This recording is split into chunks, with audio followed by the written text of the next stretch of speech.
राधे राधे दोस्तों, आज हम BA second semester political science का यूनिट आखिरी यूनिट पढ़ रहे हैं। इस यूनिट में हम पढ़ेंगे कॉन्स्टिट्यूशन संविधान क्या है, कॉन्स्टिट्यूशनलिज्म संविधानवाद क्या है, डेमोक्रेसी लोकतंत्र क्या है, टोटलिटरिज्म अधिनायकवाद क्या है, सोशल जस्टिस सामाजिक न्याय, सेकुलरिज्म धर्मनिरपेक्षता, डिस्ट्रिक्शनलाइजेशन विकेंद्रीकरण और रिप्रेजेंटेशन के बारे में हम पढ़ने वाले हैं। तो इस सभी के बारे में आज हम पढ़ेंगे और इस टॉपिक के साथ आज हमारी यूनिट 8 समाप्त हो जाएगी और इसके बाद आप पॉलिटिकल साइंस के एग्ज़ाम में 100% स्कोर करने के लिए तैयार हो जाएंगे। इसके बाद आपके पेपर का एक भी क्वेश्चन नहीं छूटने वाला है। इसका हमने नाम दे दिया theories of constitution and government. Complete theory होने वाली है, तो वीडियो के आखिरी तक बने रहे। पीडीएफ के लिए आप सभी को पता होगा कहाँ से प्राप्त होगा, या फिर लिंक डिस्क्रिप्शन पर है, उस वीडियो पर जाकर भी आप देख सकते हैं आपको पीडीएफ कैसे मिलेगा। चलिए बिना देरी किए आज के इस यूनिट 8 को हम ख़त्म करते हैं और इसके बाद आप जिस सब्जेक्ट की डिमांड करेंगे उस सब्जेक्ट की वीडियो हम लाने स्टार्ट कर देंगे। चलिए देखिए, दिया हुआ है सबसे पहले संविधान क्या है। कॉन्स्टिट्यूशन संविधान किसी भी राज्य की आधारशिला होता है। यह केवल एक कानूनी दस्तावेज नहीं बल्कि राष्ट्र की राजनीतिक विचारधारा, सामाजिक मूल्यों और प्रशासनिक संरचना का प्रतिबिंब है। राज्य की शक्ति, शासन की प्रकृति तथा नागरिकों के अधिकार कर्तव्य संविधान द्वारा ही निर्धारित किए जाते हैं। तो ये याद रखना। अब इसकी अर्थ एवं परिभाषा देखते हैं। कॉन्स्टिट्यूशन अर्थात संविधान की। संविधान उन मूलभूत नियमों और सिद्धांतों का संगठित संग्रह है जिसके आधार पर राज्य संचालित होता है। संविधान पर क्या होते हैं? सिद्धांत और नियम होते हैं। इन्हीं के आधार पर कोई देश और कोई राज्य संचालित होता है अर्थात चलता है। यह शासन के विभिन्न अंगों जैसे विधायिका, कार्यपालिका और न्यायपालिका के अधिकारों और कर्तव्यों को निर्धारित करता है। तो क्या करता है संविधान? विधायिका, कार्यपालिका और न्यायपालिका के जो अधिकार हैं और उसके जो कर्तव्य हैं उनको निर्धारित करता है क्या? संविधान। एरिस्टोटल के अनुसार याद रखना, संविधान राज्य की जीवन पद्धति का दर्पण है। यह किसने कहा था? तो याद रखना एरिस्टोटल ने कहा था। अर्थात संविधान यह दर्शाता है कि राज्य किस प्रकार संचालित होता है और उसके मूल आदर्श क्या है। इसका मतलब क्या? संविधान राज्य की जीवन पद्धति का दर्पण है। इसका अर्थ है राज्य किस प्रकार संचालित होता है और उसका मूल आदर्श क्या है। संविधान कितने प्रकार के होते हैं अब हम यह देखेंगे। संविधान 3 प्रकार के होते हैं: विकसित संविधान, निर्मित संविधान और अविकसित संविधान। यह समय के साथ परंपराओं, न्यायिक निर्णय और ऐतिहासिक प्रक्रियाओं के माध्यम से विकसित होता है। इसका अच्छा सा उदाहरण है यूनाइटेड किंगडम। विकसित संविधान का सबसे अच्छा उदाहरण कौन है? तो याद रखना यूनाइटेड किंगडम। इसमें लचीलापन अधिक होता है परंतु स्पष्टता इसमें कम हो सकती है। दूसरा है निर्मित संविधान। 2 ही संविधान होते हैं। यह किसी विशेष समय पर संविधान सभा द्वारा बनाया जाता है। उदाहरण इंडिया। यह लिखित, व्यवस्थित और स्पष्ट होता है। हमारे भारत का संविधान लिखित भी है, व्यवस्थित भी है और स्पष्ट भी है। अब यहाँ देखिए दिया हुआ है आदर्श संविधान की क्या विशेषता है। यह व्यापक और स्पष्टता से भरा होता है। मौलिक अधिकारों की इसमें गारंटी होती है।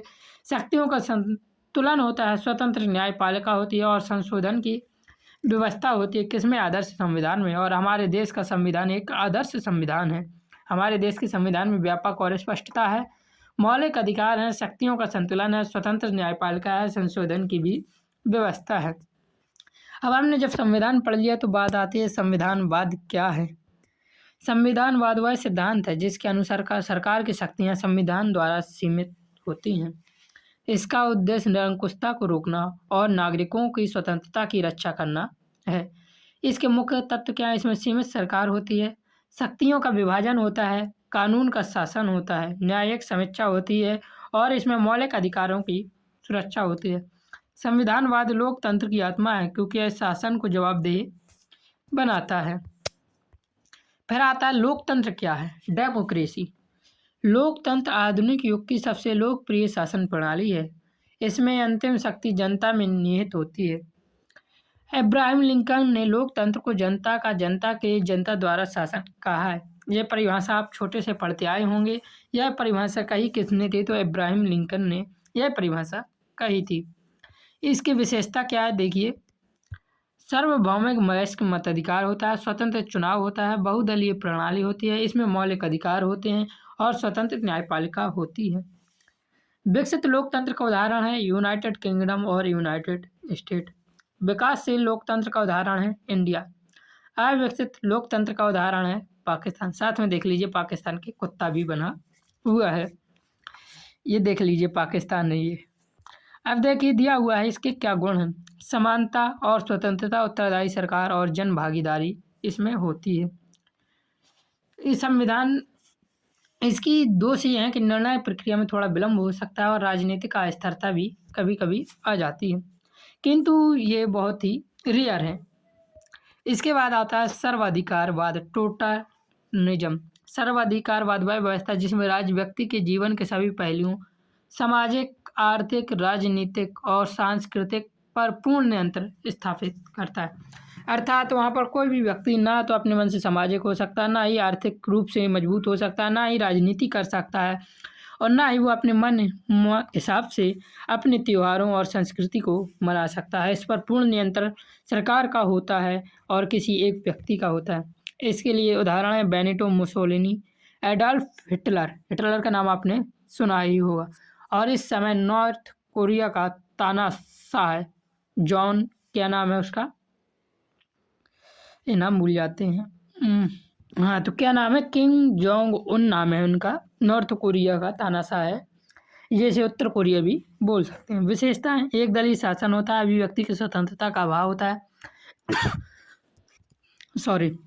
लोकतंत्र और सर्वाधिकारवाद में मूल अंतर स्वतंत्रता और नियंत्रण का है। लोकतंत्र में स्वतंत्रता होती है और सर्वाधिकारवाद में नियंत्रण होता है, और इसी का अंतर है। अब आगे देखते हैं आता है जनमत, पब्लिक ओपिनियन।